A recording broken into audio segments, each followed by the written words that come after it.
Magandang umaga po sa ating lahat, mga kapatid. Magandang umaga din po, Father.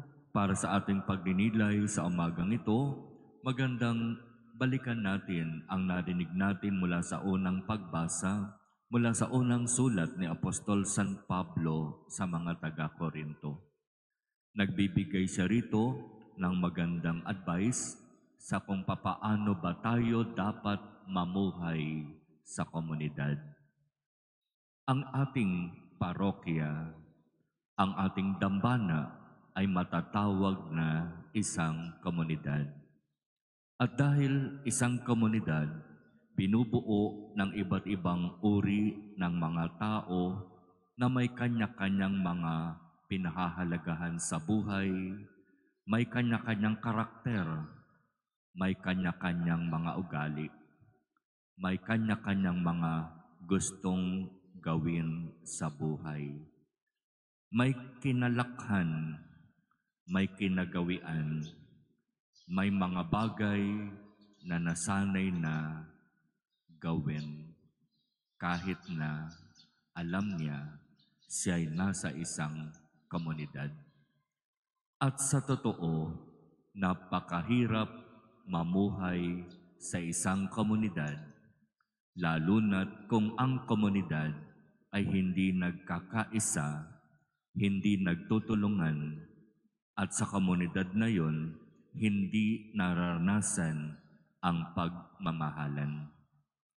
Kaya nga, patuloy tayong lumalapit sa Diyos at humihingi ng biyaya na ipagkaloob niya sa atin ang napakahalagang biyaya upang mamuhay bilang tunay na kanyang mga anak at sa pamamagitan ng pamumuhay sa isang komunidad, makaisa tayo ng lahat patungo sa kung ano ang layunin at misyon ng simbahan patungo sa iisang Diyos.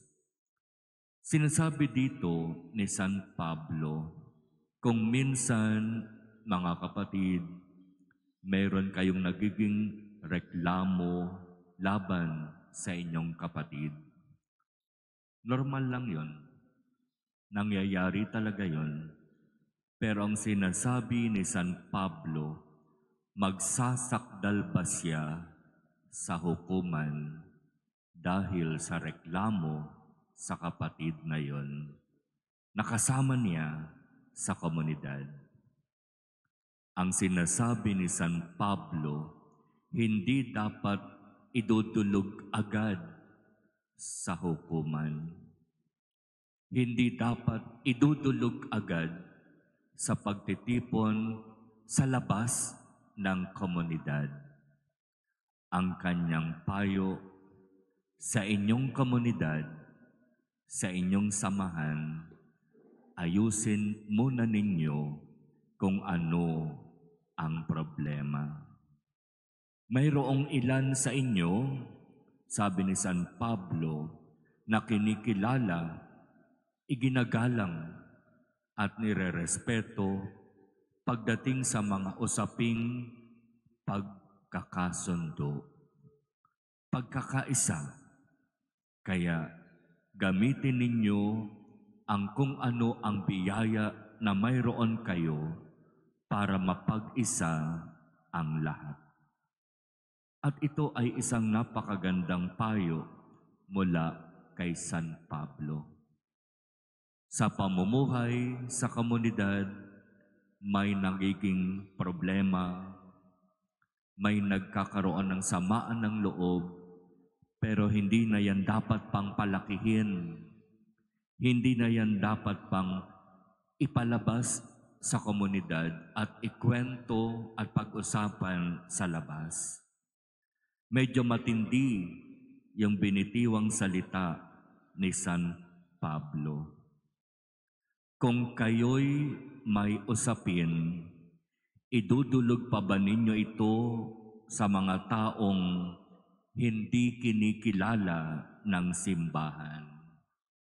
Mahiyahiya naman kayo, sabi ni San Pablo. Ayusin na ninyo sa inyong komunidad ang kung ano ang problema. Kung iuugnay ko po itong sinasabing ito ni San Pablo dito sa ating komunidad, dito sa ating parokya, tama naman, may mga pagkakataon na nagkakaroon ng problema, ng hindi magandang sitwasyon, at dito sa ating parokya, bumuo tayo ng tinatawag na Ethics Committee.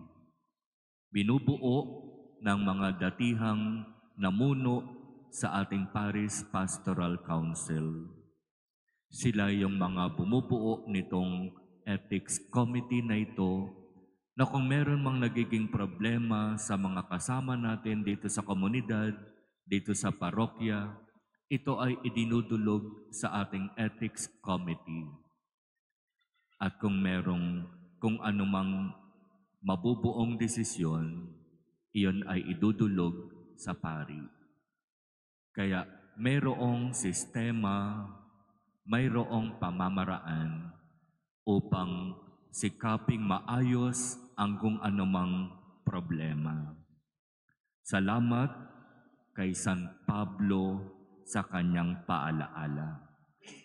Tayo'y inaasahan ng Diyos na namumuhay bilang kanyang mga anak sa bisa ng binyag, at dahil mga anak ng Diyos, dapat nagkakaisa, nagtutulungan, at nagmamahalan.